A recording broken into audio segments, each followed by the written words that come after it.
निश्चिंत रहिए, मैं आपको कुछ नहीं होने दूंगा। मुझे तुम पर विश्वास है, इसलिए तो यहाँ आई हूँ।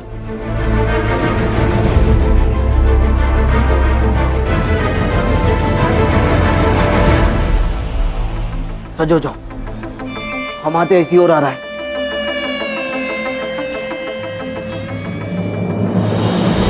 योजनानुसार हम सबको अलग अलग हो जाना चाहिए, शीघ्र।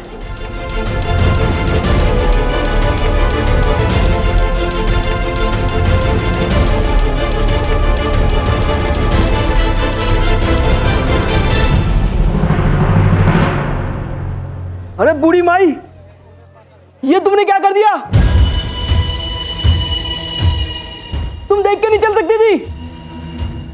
तारिणी की मां?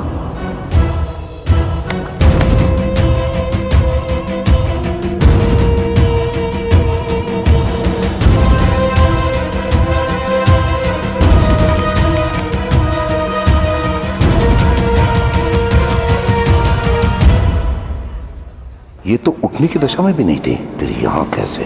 अर्थात तारिणी ने इनके अस्वस्थ होने की बात झूठ कही थी। मुझे पता लगाना होगा।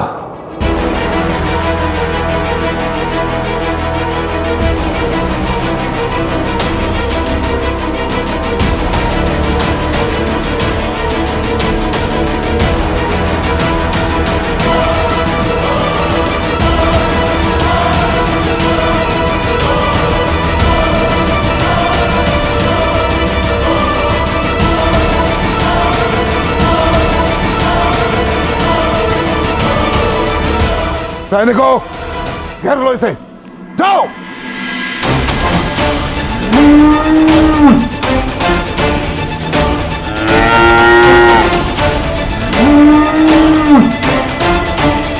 अरे पकड़ो स्त्री को। रुको, अमात्य का आदेश है, कोई यहां से बाहर नहीं जा सकता। सुनो,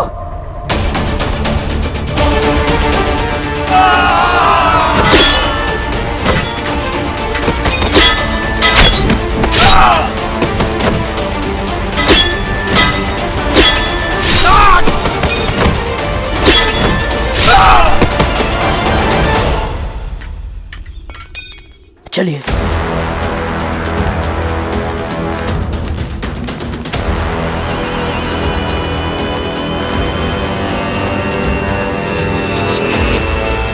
तारा, सम्राट के विरुद्ध जो तुम षड्यंत्र रच रही हो, मैं उसे कभी सफल नहीं होने दूंगा, कभी नहीं।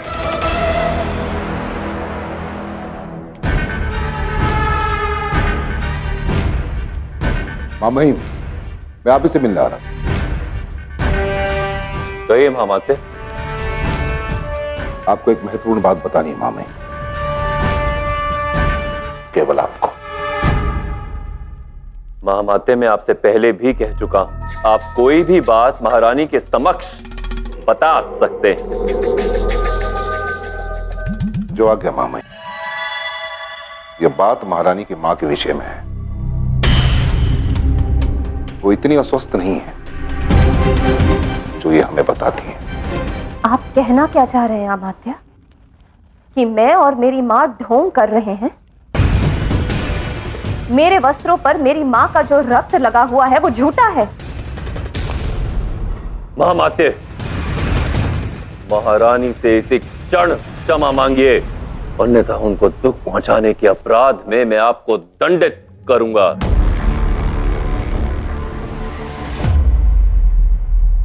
क्षमा?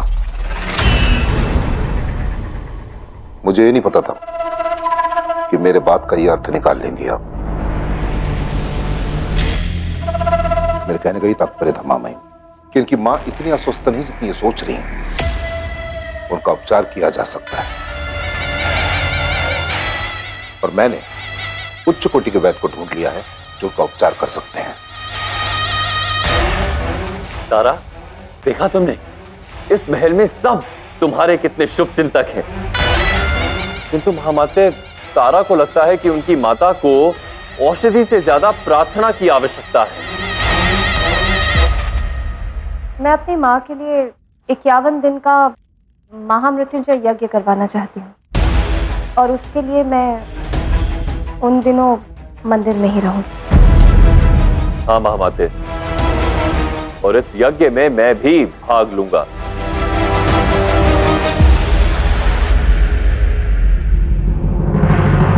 तुम्हारा बहुत बहुत धन्यवाद है पुत्र। तुमने मेरे लिए अपने प्राण संकट में डाल दिए। अमत्य तुम्हें देख भी सकते थे।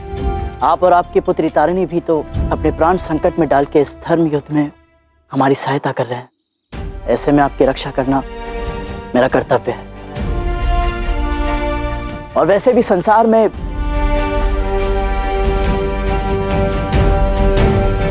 मां से अधिक मूल्यवान कुछ नहीं होता।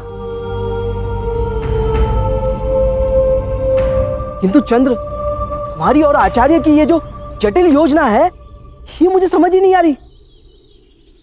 हम उस अमात्य को कैसे फंसाएंगे? तारिणी की मां को स्वस्थ देखकर अमात्य का तारिणी पर जो संदेह है वो और प्रबल हो जाएगा। और फिर जब उसके पश्चात जब वो उन्हें अपने 51 दिन के यज्ञ के विषय में सूचित करेगी, तब अमात्य राक्षस का ये संदेह अटल हो जाएगा। और फिर अमात्य राक्षस जैसा बुद्धिमान व्यक्ति कोई ना कोई युक्ति तो अवश्य लगाएगा और अपनी बुद्धिमत्ता का प्रयोग करते हुए स्वयं ही हमारे जाल में फंसा चला जाएगा। अद्भुत! ये योजना तो बड़ी ही बुद्धिशाली योजना है। उस अमात्य को बंदी गृह में देखने के लिए मैं अति उत्सुक हूं। बचपन में उसने हमें बहुत प्रताड़ित किया है ना, अब मैं उससे प्रतिशोध लूंगा।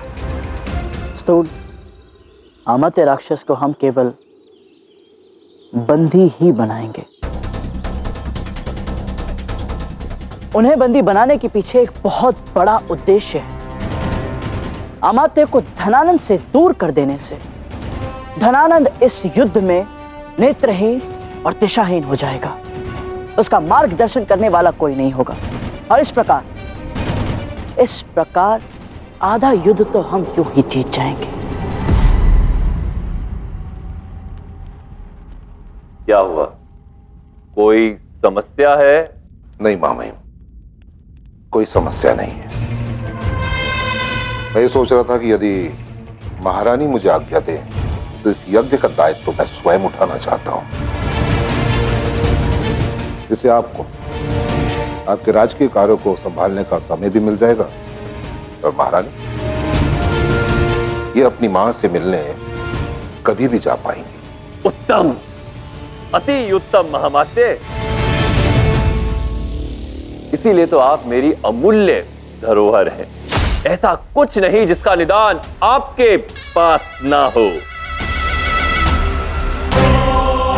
क्यों तारा, तुम्हारा क्या मत है? मेरे विचार से यही उचित होगा।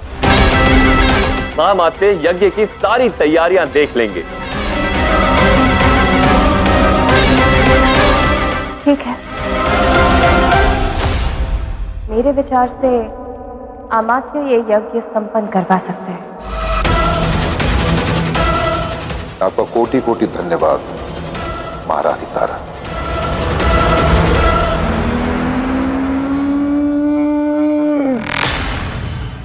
रुको!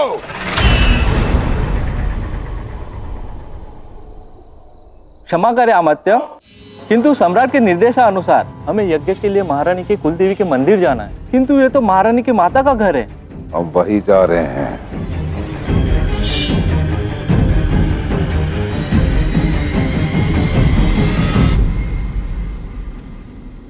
आओ, हम तुम्हारी ही प्रतीक्षा कर रहे थे। आगे बढ़ो और घेर लो इस कुटिया को।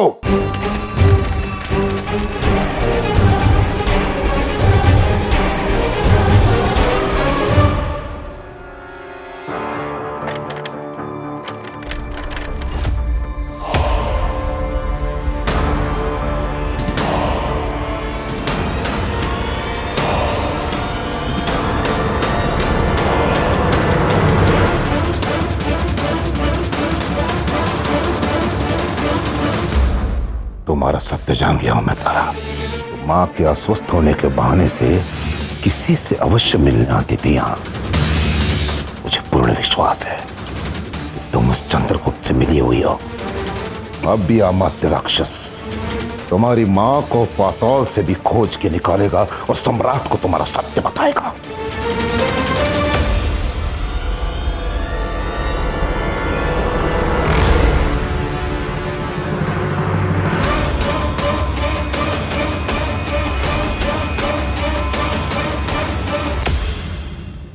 ये तो मगध की राजमुद्रिका है।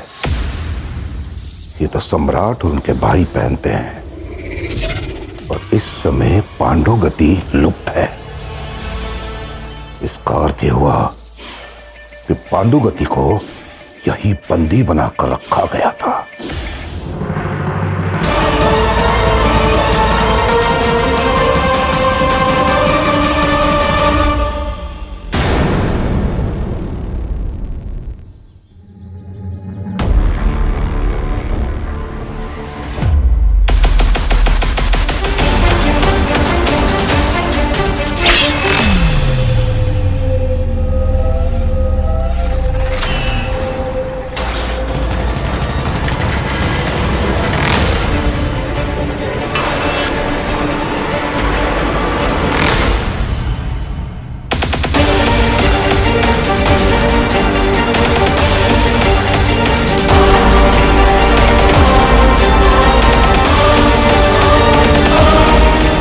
तो ये सारा षड्यंत्र तुम्हारा रचाया हुआ है विष्णुगुप्त।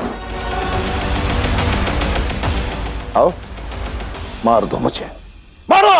तुम एक विद्वान अवश्य हो अमात्य राक्षस, परंतु ये साधारण सी बात भी नहीं समझे कि विद्वानों को मारने वाला सम्राट तुम्हारा है,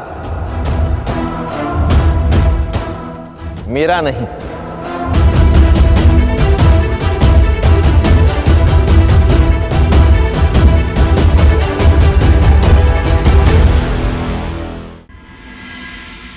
स्मरण है अमात्य राक्षस, जब मैं पहली बार मगध आया था धनानंद के पास अपना प्रस्ताव लेकर, तब एक प्रस्ताव मैंने तुम्हें भी दिया था। जब मन में संशय हो तो हाथ का शस्त्र भी काम नहीं करता अमात्य राक्षस। यह समय किंग कर्तव्य विमूढ़ता का नहीं है, निर्णय लेने का है। किसके अमात्य हैं आप? मगध के अथवा उस अहंकारी धनानंद के? आज वही प्रस्ताव मैं तुम्हें पुनः देता। अब भी कुछ नहीं बिगड़ा, तुम अब भी इस धर्म युद्ध में धर्म का साथ दे सकते हो। तुम्हारा प्रस्ताव नहीं बदला और ना ही मेरा उत्तर कभी बदलेगा विष्णुगुप्त।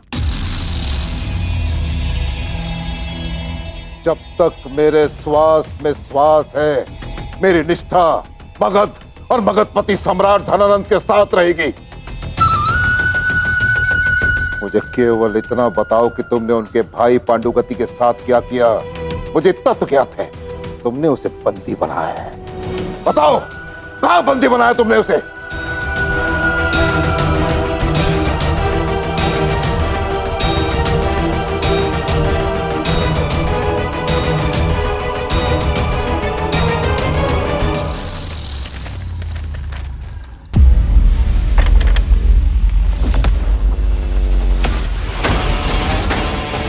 अब तक तो आप समझ ही गए हो कि पांडुगति की हत्या किसने की। तुम्हारे वस्त्रों पर ये रक्त कैसा? वो माँ के फेफड़ों में व्याधि के कारण क्षति हुई है, उनके नाक से कभी कभी रक्त बहता है। तारिणी,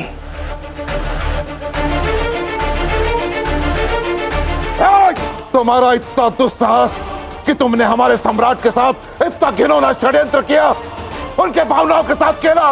मैं एक एक को जीवित नहीं छोड़ूंगा, नहीं छोड़ूंगा। यदि धनानंद द्वारा भारत की प्रजा पर किए गए प्रत्येक अत्याचार पर भी तुम्हें इतना ही क्रोध आया होता, यदि तब भी तुमने इतना ही रोष प्रकट किया होता अमात्य राक्षस, तो आज तुम इस कारागार में बंदी नहीं बने होते। तुम्हारा उत्तर हम जान चुके हैं अमात्य राक्षस, अब हमारा प्रत्युत्तर सुनो। तुम यहीं इसी कारागार में बंदी बनकर रहोगे और अपने सम्राट के वर्चस्व को, उसके प्रत्येक स्तंभ को गिरते हुए देखोगे। हाँ अमात्य राक्षस, तुम साक्षी बनोगे धनानंद के पतन के, इसी कारागार में बंदी बने हुए। और इसके अतिरिक्त तुम कुछ कर भी नहीं पाओगे। मगध साम्राज्य के स्तंभ इतने दुर्बल नहीं विष्णुगुप्त कि तुम उसे गिरा सको। एक बार पुनः सोचकर देखो अमात्य, कदाचित तुम भूल रहे हो कि हमने धनानंद के साम्राज्य के 4 स्तंभ गिरा दिए। भूतपाल,